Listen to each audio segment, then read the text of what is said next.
Everyone. Welcome to Relentless Talk Radio. This is episode 45. I'm super excited today. Boy, I swear I'm like running behind all day today. I got a ton of stuff done, but the traffic in Phoenix, can we talk about the traffic in Phoenix? It's gotten me off all morning.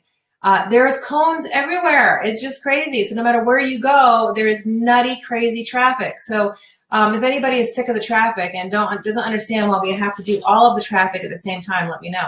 And look, I lost an earring. I'm going to put it in, right? It's on this side. Look at that. I can see, I use my mirror. So today I'm talking to Sybil Amell. She has a business that's called Fit, Fearless, and Fun. Okay. She's a fellow Isogenics associate. And then also Helen Jordan, she's a travel agent. And so she's my travel agent, actually. And Doc and I just used her for our trip over to California, and we're totally pleased with her service. But I tell you, this earring does not want to go in. I might just give up on this earring. So what I'm talking about today is self-care is not a luxury. So yeah, here's an example. One of the things that I've decided this year is that I run around like a crazy person with my head cut off enough, and that I am not going to put myself in a position where I'm doing that more than I have to.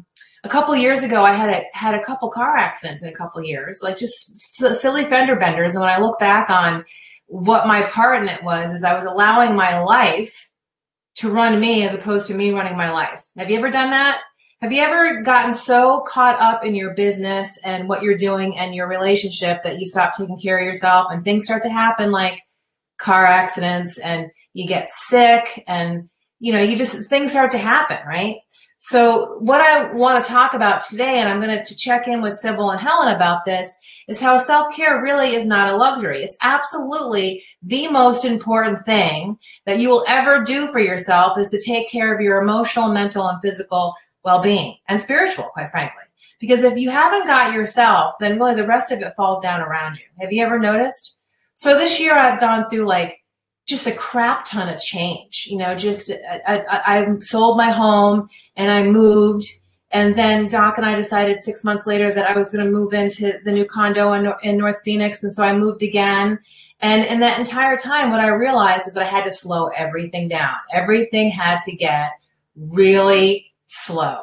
And for those of you that know me, this is crazy making for me, right? Like it's hard for me to say to people, no, I can't do that. No, I can't be there. Nope, nope, nope. I found myself saying no a lot. But here's the deal. What I learned this year is how little I was taking care of myself.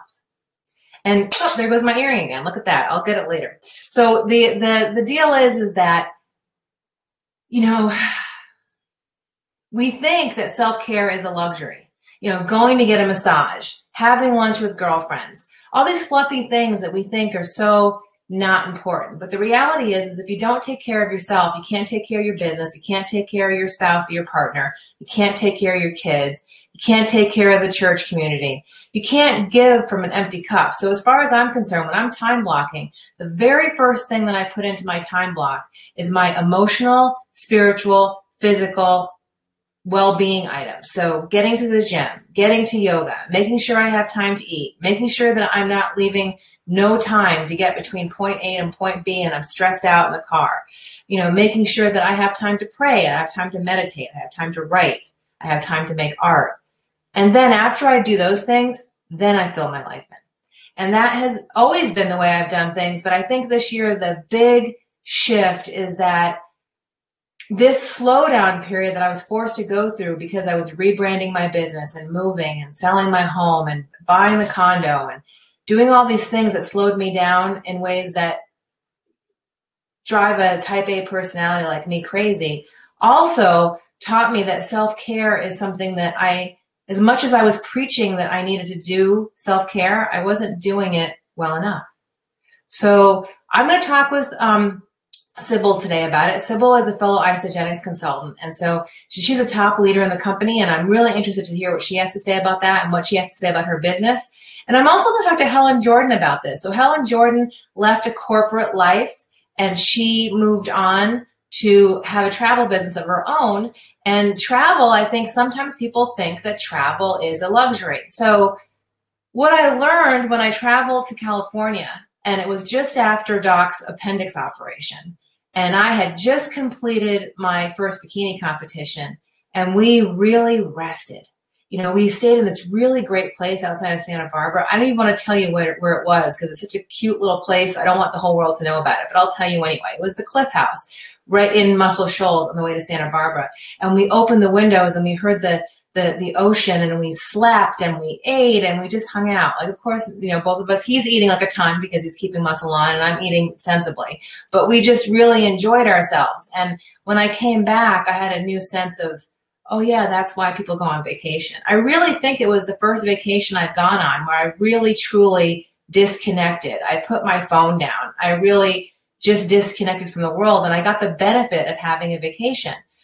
And then, you know, Helen and I are planning some yoga retreats this year. And so I'm planning some working vacations this year. And I'm really looking forward to working with her on that. But I think that sometimes we think that luxury, travel is luxury. But also we're going home for Christmas to see my parents. And I'm putting aside the whole world once again to spend time with my parents and not bring my phone with me other than to take pictures of my parents, and to take some time to spend time with my 86-year-old father and my 80-year-old next year. She's only 79. She's going to probably kick me when she hears this video.